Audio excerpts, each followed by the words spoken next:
Assalamualaikum warahmatullahi wabarakatuh. Selamat siang. Apa kabarnya soleh-solehah di rumah masing-masing? Mudah-mudahan kita semua diberikan kesehatan dan dalam kebahagiaan.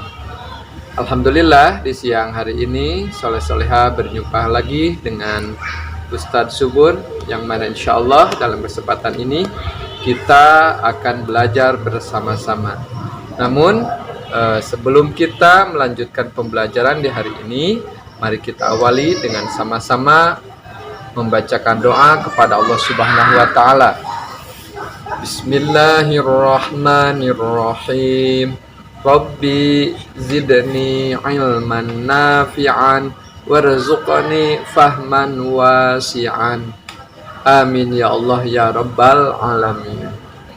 Baik soleh-solehah, insya Allah dalam kesempatan ini, dalam pelajaran pendidikan agama Islam dan budi pekerti, kita akan mempelajari tentang kejujuran dan kasih sayang Rasulullah Shallallahu Alaihi Wasallam, yang mana telah kita ketahui bahwa arti daripada jujur itu adalah antara perkataan dan juga dengan hati itu adalah sama.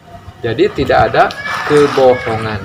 Dan begitu juga dengan namanya kasih sayang. Yang namanya kasih sayang Rasul itu bukan hanya sekedar mencintai dirinya sendiri, tetapi beliau mencintai keluarganya, mencintai anaknya, mencintai masyarakat, bahkan mencintai seluruh umatnya.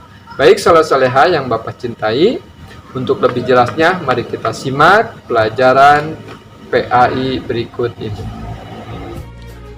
Soleh-solehah, hari ini kita akan belajar tentang kejujuran dan kasih sayang Rasulullah Shallallahu Alaihi Wasallam. Yang pertama, Nabi Muhammad Shallallahu Alaihi Wasallam mendapatkan gelar Al-Amin. Nabi Shallallahu Alaihi Wasallam terkenal sangat jujur. Sikap jujur tersebut sudah diperlihatkan sebelum beliau diangkat menjadi Rasulullah.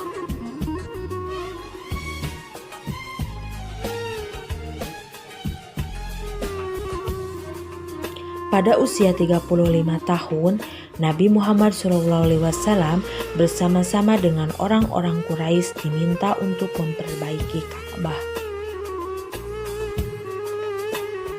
Ketika pembangunan sudah sampai ke bagian Hajar Aswad, bangsa Quraisy berselisih tentang siapa yang mendapat kehormatan untuk meletakkan Hajar Aswad ke tempat semula. Pada akhirnya, mereka menunjuk Nabi Muhammad SAW sebagai orang yang tepat untuk melakukan hal tersebut. Rasulullah pun kemudian menyarankan satu jalan keluar dengan cara beliau mengambil selembar selendang dan meletakkan Hajar Aswad di tengah selendang tersebut. Beliau lalu meminta seluruh pemuka kabilah yang berselisih untuk memegang ujung-ujung selendang itu. Mereka kemudian mengangkat Hajar Aswad itu bersama-sama. Setelah mendekati tempatnya, Rasulullah SAW lah yang meletakkan Hajar Aswad tersebut.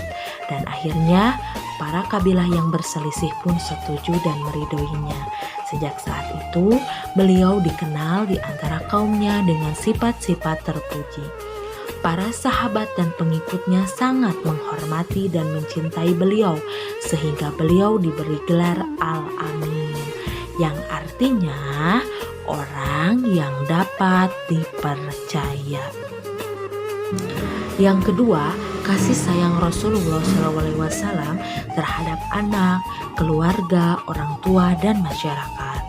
Nah, terhadap anak terbukti ketika Fatimah memiliki seorang anak, Rasulullah sangat menyayangi cucunya yang bernama Hasan dan Husain. Begitu juga kepada orang tua, keluarga, dan juga masyarakat. Yang ketiga, yaitu kepedulian Rasulullah SAW terhadap lingkungan. Yang pertama, Nabi Muhammad SAW sangat hemat dalam menggunakan air. Hal tersebut terbukti dalam anjuran Rasulullah agar menggunakan air secukupnya ketika berwudu. Yang kedua, Nabi Muhammad SAW mengajarkan agar tidak melakukan kerusakan di muka bumi ini, yakni kita harus selalu menjaga lingkungan sekitar kita. Yang keempat, Nabi Muhammad SAW sebagai pembawa rahmat bagi alam semesta, yakni Nabi Muhammad SAW diutus oleh Allah Subhanahu wa Ta'ala sebagai rahmatan lil alamin atau sebagai pembawa kasih sayang bagi alam semesta ini. Alhamdulillah, sholat solehah. Barusan kita telah bersama-sama mempelajari tentang kejujuran dan kasih sayang Rasulullah SAW. Kalau kita lihat, salah satu daripada sifat Rasulullah yang baik itu adalah Rasulullah diberi gelar dengan julukan Al-Amin. Al-Amin ini adalah orang yang dapat dipercaya. Begitu juga dengan kita, ya. Kalau kita ingin dipercayai oleh orang lain, maka tentunya kita harus bersikap jujur.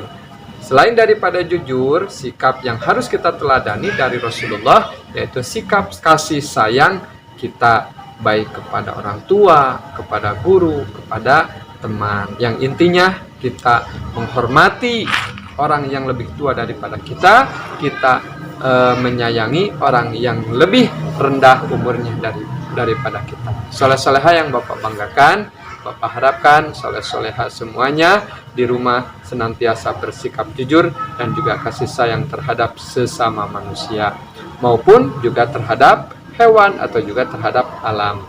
Terima kasih atas perhatiannya. Mohon maaf atas segala kekurangannya. Wabillahi taufiq wal hidayah. Assalamualaikum warahmatullahi wabarakatuh.